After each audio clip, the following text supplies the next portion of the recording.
Hello, OT geniuses. Welcome to another week in our pre-OT Facebook mentorship group live videos.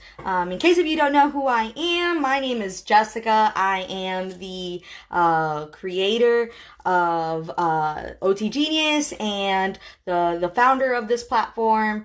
And I just basically wanted to wish all of you who are watching and are going to catch the replay, if you're a mom, I hope you had such a wonderful Mother's Day. And I hope that you guys were able to spend time with your moms if they are around. I hope that you were able to show them the appreciation that they deserve, because moms are awesome. Let's just face it. They do so much for us, and we would not be where we are without them. And so if you are a mom within the pre-OT page group, and you're considering going into occupational therapy school, I want to commend you, because that in and of itself is such a mind-blowing thing, because I can only imagine how difficult it is to be a mom and be pursuing undergraduate studies. And now that you're a mom, you're going to pursue your occupational therapy degree and master's degree. But I want to commend you, because I want you to know that if you're a mom, your children are watching what you are doing. And as you pursue this degree of higher education and higher learning, they are watching and they are taking in everything that you're doing and the values that you are instilling in them. And you, by pursuing this higher education, you're showing them that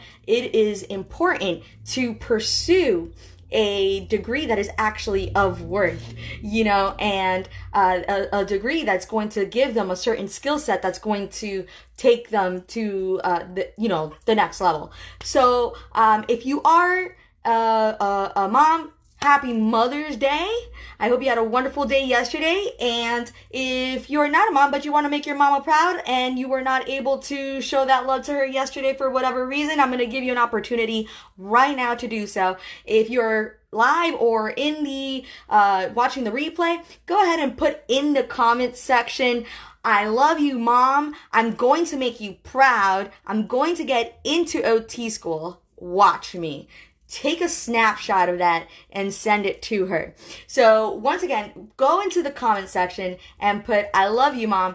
I'm going to get into OT school. I'm going to make you proud. Just watch me. So if you're watching this and you want to make your mama proud and take advantage of that, go ahead, put that in the comment section and send it to her. I'm sure it's going to put a little smile on her face and she's going to be like, oh my goodness, my, daughter's son is doing the dang thing.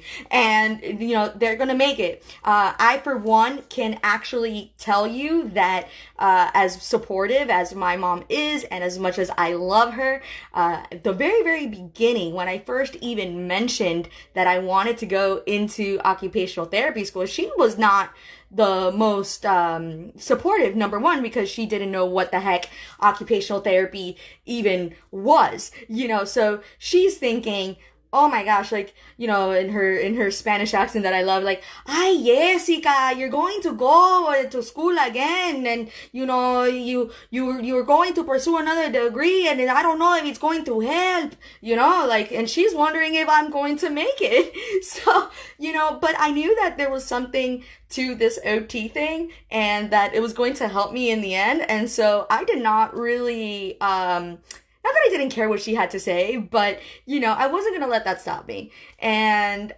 so, yeah, I know that it's going to, I'm glad you got a laugh out of that, Moise. So, yeah, but, yeah, my mom was really not the most supportive of this, but then once I actually did get into OT school, and I really, I had the acceptance letter and everything, and I was ready to pull the plug actually, because I saw how much it was going to be. And I was like, Mom, like, I know I just spent all this time taking prerequisites and stuff, but I don't think I'm going to go forward with this because it's just too much money. And then she was telling me, like, no, no, no, no, like, you're going to do this, So, and at the time, I was 23, 24 years old, which is going to be my segue into my talk, into this whole Netflix thing that I even shared a little earlier. So yeah, like, I was 23 at the time, and I definitely did not have it together, so to speak.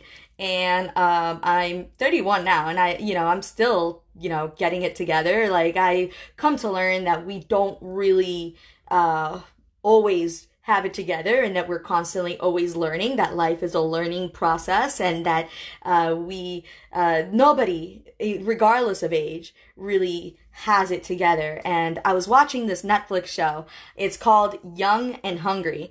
It's a pretty decent show. It's it's a sitcom, and I would not say that it's the best sitcom I personally have seen, but it is entertaining, and it does keep me hooked, and it makes me want to continue watching and see the next episode, and keeps me wondering what's going to happen next. So yeah, there I am watching Young and Hungry. It's about a 23-year-old girl. She studied to be a chef, and she basically is climbing up in her career ladder, and she seems to have it all together because, she's living on her own. She's 23 years old. She's now working for this millionaire of a software IT company as his personal chef, and she's making bank doing that, right? And but throughout her journey, she starts encountering a few failures, like we all do in life. And so I remember this quote in the show, and she was like, I'm 23, like, I should have it all together, and, like, I'm a failure, because I'm not, like, the best chef in all of LA, and I'm like, girl, like, it honestly just made me so mad, if I'm being quite honest, because I'm just thinking about where I was at 23, and I'm just kind of like, yeah, I'm like, I don't think a lot of 23-year-olds really have it together, like, we're all still trying to figure things out. And so, I think that when I was watching that, it just kind of really reminded me a lot about my pre-OT journeys and what I was struggling with in terms of just even my self-worth, and like where I was just going in life. Like, I thought I was going to already have like a good job and, career in place because I did go to college and all this stuff. But, it turns out that there was a lot more that had to be done in order to get my ducks more in a row. And and I basically just started reminiscing about that time, and it just led me to think about some of you all that may be struggling with some of that right now, because especially if you are older and considering going into OT school or even taking prerequisites at an older age, it could be very discouraging. I actually remember I was taking one of my first prerequisites. I had failed bio, when I was a lot younger as an undergrad, and I was retaking it. I was 24, and there I am in general bio with like, some 18-year-olds, and this 18-year-old, she's like, oh, like, it's so nice to meet you, and we start conversation, and then she asks my age, and I'm like, I'm 24. And, she just goes, whoa, like, I was like, what's the big deal? Like, I just really didn't get it. And it just can create like this, I don't know what other word to use, but aside from it creating this awkwardness that you're like, yeah, so, I know that it's a lot. It's very different if you're pursuing these studies as an older, non-traditional student, if you're in your late 20s, early 30s, and we do have people in this group that are pursuing their degrees in occupational therapy, and they're in their 40s and even 50s. So I really believe that age is just this, it's all relative, and it should not stop you from pursuing the degree that you want and the lifestyle that you want. So I'm going to leave you with a little bit of advice if you are struggling with that. And I think that the first thing that comes to mind is that you have to own your story. If you own your story, then it's going to just be something that no one can take away from you, and it's going to be your story that's going to get you into OT school. Okay, it did not, basically. My friends' grades did not get me into OT school. My friends' stories did not get me into OT school. Their successes did not get me into OT schools. It was what I did. And also through, I'm personally a Christian. And so through God's grace and I got in, So, but at the end of the day, it basically has to come through your story, what you are doing in your life, and you need to stop comparing yourself to what other people are doing. And nowadays, it's just so easy, especially with Instagram and Facebook and even shows like the one that I was just talking about. Like, it's instilling in these young 23-year-olds' head that by the time they're 23, they have to already have all this success, when that's not necessarily the case, And so, if you own your story, you'll be able to see what it is that makes you unique, and that's what's going to allow you to stand out to the committee. So please do that. Own your story.